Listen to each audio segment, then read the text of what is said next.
Levi and I are just sitting here in the middle of the center cut, which is the path they take down the middle of the field so that as the grain cart driver, I can just do circles and catch on the go. It's kind of like slow NASCAR, always turning left, trying to catch up to somebody, either the combine or the tractor that's at the gate. It's like the pit stop as you roll in and unload on the go. And the auger's coming out, so I'm gonna roll along here. Kind of exciting. My nephew Will, who would be, I believe, 5th generation, is learning how to drive the combine right now. So we're gonna record this. First time catching on the go. He's gonna do great. I have 100% complete faith in him and his skills. Michael, my older brother, is in there teaching him how to drive. As can be said for a lot of people on farming crews, especially other women I've chatted with who have learned how to drive any set equipment on the farm. It isn't always the most detailed description on how to drive the equipment. It's more get in, do this, go, and then you're supposed to figure it out like instantly, right? All you grain cart ladies out there, I know you know what I'm talking about. And also the mind reading component. I was talking about this on the Facebook group that we started called the Grain Cart Girls. Jennifer Tucker also has a podcast called Confessions from the Grain Cart. Super awesome storyteller. She talks about in the Facebook group she commented on the mind reading about it being like this constant game of tag, which definitely always trying to catch up, get to know where you're going. But the mind reading, so here he comes.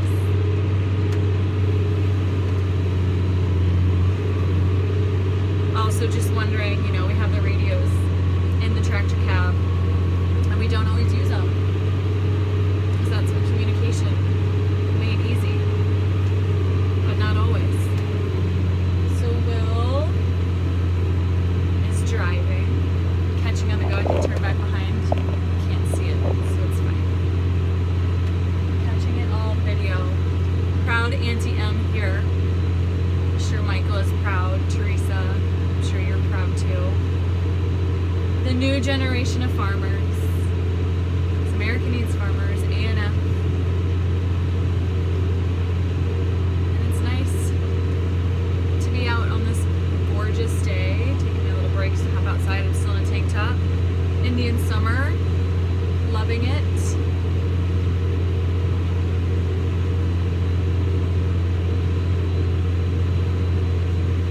Levi's just chilling over there in the sun. I was laughing earlier as we were driving because I had to like throw the mom arm out as we're bouncing along in the field so that he doesn't like go flying off the seat. He loves to sit up here. Sometimes he gets down on the floor. The problem with him being on the floor every once in a while is that he loves to rest his head on the gas pedal. You can hear them going over it. Levi, good boy, wants to like chase the combine when it drops the corn as it goes forward with the auger because we're done unloading. But yes, Levi likes when he gets on the floor, puts his head on the gas pedal. That doesn't always work out so well. So, hey buddy.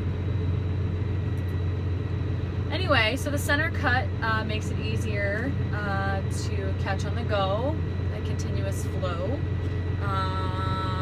We do the center cuts after we go around the field and get all the end rows off.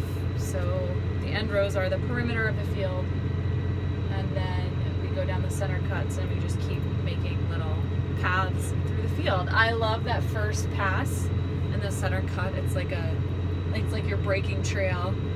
It's a little adventure.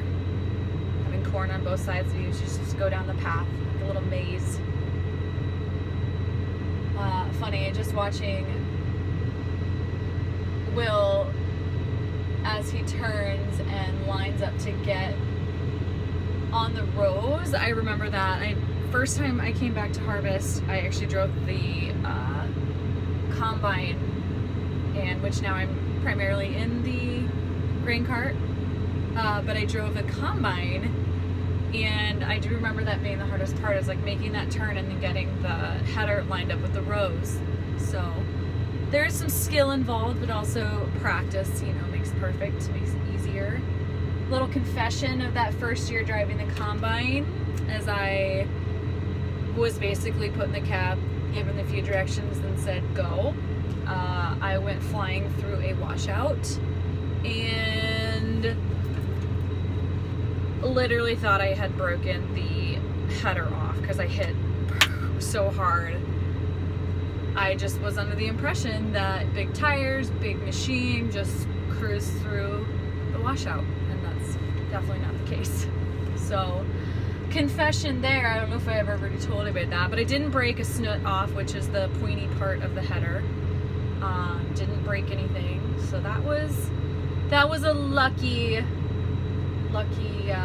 incident there. Another funny story about driving the combine.